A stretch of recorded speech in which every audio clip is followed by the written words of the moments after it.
আলাইকুম বন্ধুরা, আমি আজকে আপনাদেরকে একটা ছোট্ট করে রেসিপি দেখাতে আসলাম। ঘরোয়া রেসিপি। এটা আমি কিমা করে রেখেছি, গরুর গোশত, এবং এটা দিয়ে আমি নর্মালি সিম্পলভাবে ঘরে থাকা উপকরণ দিয়ে কিভাবে মুঠিয়া কাবাব বানাতে হয় সেটা দেখাবো।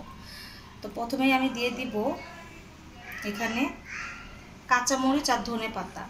আপনারা অবশ্যই পুদিনা পাতাটা দিবেন। আমার পুদিনা পাতাটা খেলে একটু প্রবলেম হয়, তাই আমি পুদিনা পাতা দিলাম না। কাবাব জিনিসে যত বেশি পুদিনা পাতার স্মেলটা আসে, খেতে ততই ভালো লাগে। এখন দিয়ে দিব আমি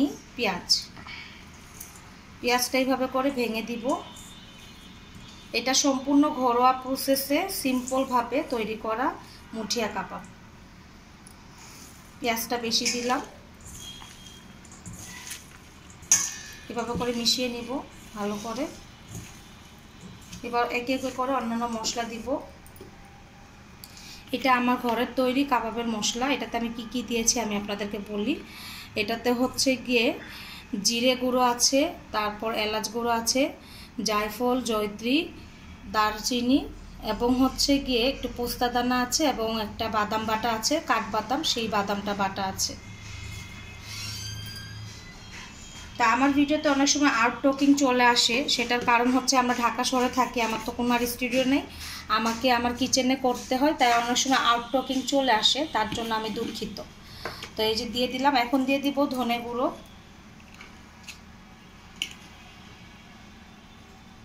এক চামচ দিয়ে দিলাম। এটা সম্পূর্ণ আর কি নর্মালি একটা কাবাবের রেসিপি। এটা আহামরি কোনো স্পেশাল কিছু না। লবণ হচ্ছে পরিমাণ মতো। এই যে আমি লবণটা পরিমাণ মতো দিলাম। এটা যার যতটুকুন লবণ খেতে পছন্দ সে ততটুকুনই নিবে। তারপর দিয়ে দিলাম হচ্ছে গিয়ে মরিচ গুঁড়ো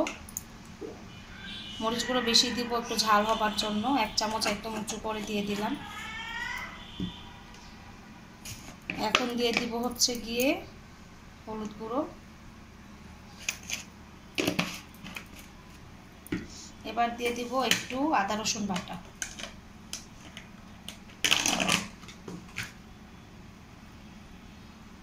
এই যে একটুখানি আদা রসুন বাটা। এবার এগুলোকে ভালো করে মাখাবো।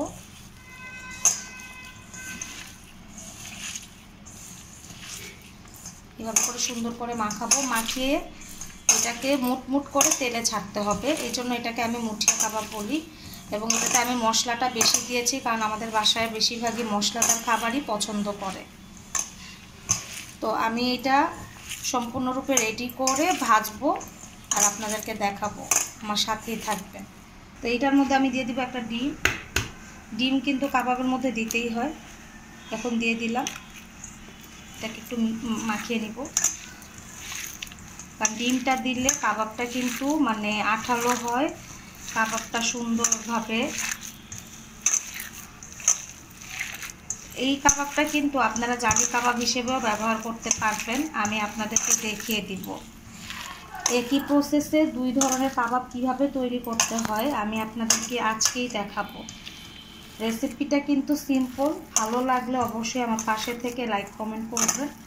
আর আমার কাবাবের মশলাটা মনে হয় একটু কম লাগছে, স্মেলটা কম আসছে, এই জন্য আরেকটু দিব আমি। আরেকটু কাবাবের মশলাটা দিয়ে দিলাম, কারণ কাবাবের মশলায় যদি কাবাবের একটা স্মেলটা না থাকে তাহলে ভালো লাগে না।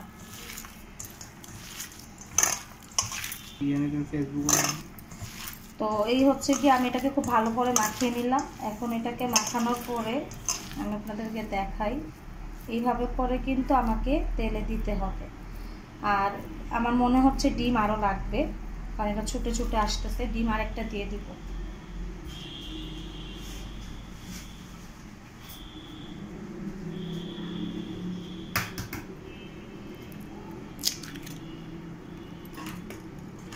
ডিম আরেকটা দিয়ে দিলাম।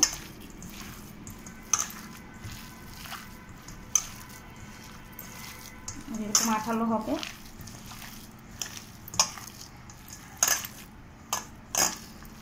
এখন এটাকে আমি এইভাবে রেখে আমি চুলার মধ্যে তেল দিব। তেল দিয়ে আমি আপনাদেরকে বাকি প্রসেস দেখাচ্ছি। আমরা তেলটা গরম করতে বসিয়ে দিয়েছি। এবার কাবাবটা তেলের মধ্যে দেওয়ার পালা। তো কাবাবটা আর একটু হাতকে একটু মাখিয়ে নিয়ে তারপর আমি দিয়ে দিচ্ছি। জানি না কেমন হবে বন্ধুরা, আশা করি ভালো হবে। বাসার তৈরি উপকরণ দিয়ে কীভাবে সিম্পলভাবে বাসায় রান্না করে খাওয়া যায় আমি সেই প্রসেসই দেখালাম। দেখি কেমন হয়। তো দেখুন মুখটা কীভাবে করতেছি, এই যেইভাবে করে মুখ, তারপরে মুখ করে এরকম একটু লম্বা করে উঁচু করে একটু তুমি এটা, এই যে এরকম লম্বা শেপ দিয়ে আপনারা করতে পারেন। এটা হচ্ছে মুঠিয়া, মানে মুঠ করে এই যে এই কোনো শেপ না। বিসমিল্লাহ। তো তেলটা হালকা গরম হয়েছে, এটা আস্তে আস্তে হবে। তো আবার আরেকটা মুঠ করে দিয়ে দিই। দেখুন এখানে দেখাও, এই যে মুঠ করে এইভাবে করে মুঠ করে, এই যে এইভাবে মুঠ করে আমি দিয়ে দিচ্ছি।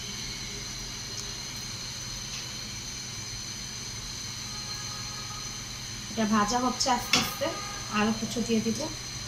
এক পাশ ভাজা হবার পরে আপনারা কিন্তু নাড়াচাড়া দিবেন, নাহলে কিন্তু কাবাবটা ভেঙে যাওয়ার ভয় থাকে।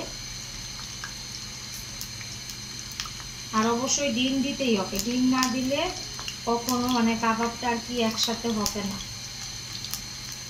বেশিরভাগ কাবাবে কিন্তু ডিমের প্রয়োজনটাই বেশি পড়ে।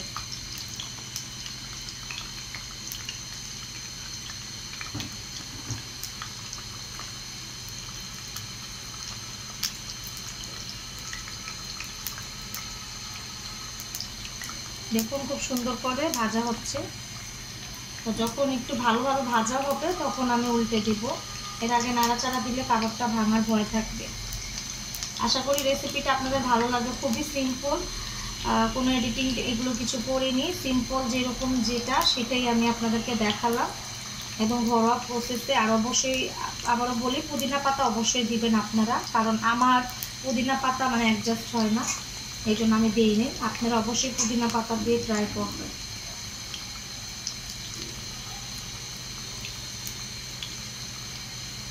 এখন এটাকে আমি এইভাবে করে আস্তে আস্তে করে ভেজে নিব, ভেজে আপনাদেরকে দেখাবো। তারপর জালি কাবাবটা কীভাবে এই প্রসেসে আপনারা করবেন সেটাও দেখাবো। একের ভিতরে দুই রেসিপি আপনারা পেয়ে যাবেন আজকে। এটা ভাজা হোক ভালো করে, ভাজার পরে আমি আপনাদের সাথে আবার ওই জালি কাবাবের রেসিপিটা আপনাদেরকে দেখাবো। রেসিপি তো দেখানো হয়েছে, ভাজবো কীভাবে সেটা দেখাবো।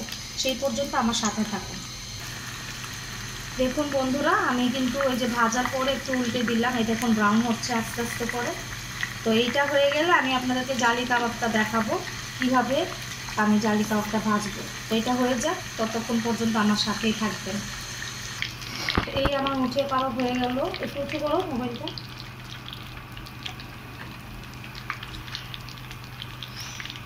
ঘ্রাণটা কিন্তু এত ভালো আসতেছে, আমার ছেলে ভিডিও করছে আরও ঘ্রাণটা আনছে।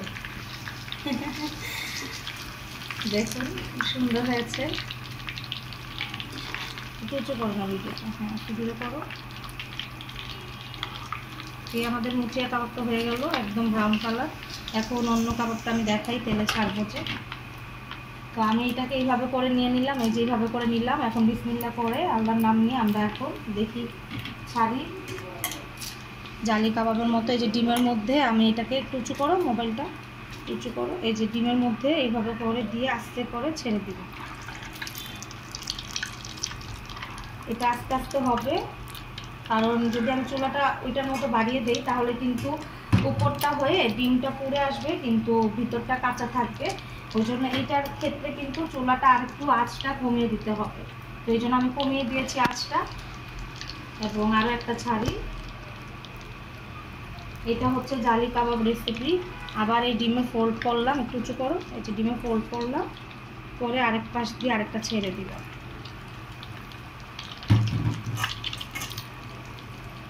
এটা অবশ্যই আপনারা বেশি আঁচ দিয়ে করবেন না। এটা জালি কাবাবটা বেশি আঁচ দিয়ে করলে এটা একটা পুড়ে যাওয়ার ভয় থাকবে, প্লাস হচ্ছে গিয়ে এটা সুন্দর হবে না। আস্তে আস্তে হতে হবে, কারণ ভিতরে কাবাবটা ভাজা লাগবে, এই জন্য।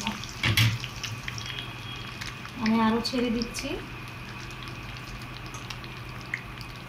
আপনাদের কাছে রেসিপি কেমন লাগলো, একের ভিতরে দুই, এটা অবশ্যই জানাবেন আমাকে। একদম সিম্পল রেসিপি। আরেকটা কথা বলি, আপনারা যদি বাসার তৈরি কাবাব মশলাটা না তৈরি করেন তাহলে রাঁধুনি কাবাব মশলাটা ব্যবহার করে দেখবেন। আগে আমি কিন্তু সেটাই ব্যবহার করতাম।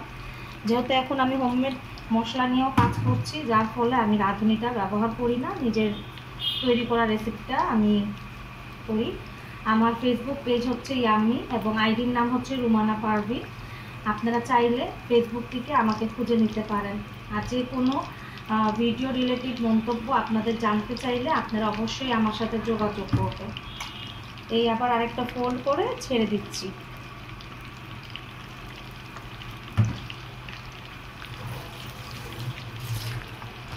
এখন আপনাদেরকে দেখাই আস্তে করে এটাই করবো, আর একদম এটা আস্তে ধীরে হতে হবে, আস্তে করে উল্টে দিতে হবে যাতে ডিমের যে একটা জালি জালি ভাব এটা যাতে থাকে। এটা করাটা অনেক কষ্ট এই কাবাবটা অনেকে করতে চায় না, তা আমি আজকে আপনাদেরকে দেখাচ্ছি। একটু উপরে তুলে দেখাই কারণ ফেনা দিয়ে ভরে গেছে, তো আমি জালি ভাবটা তো আসবে আরও। এই দেখুন, একটু উঁচু করো, এই দেখুন এই কাবাবের জালি ভাবটা আর এই কাবাবের জালি ভাবটা অনেক পার্থক্য। তো দেখুন খুবই সুন্দরভাবে এটা হচ্ছে।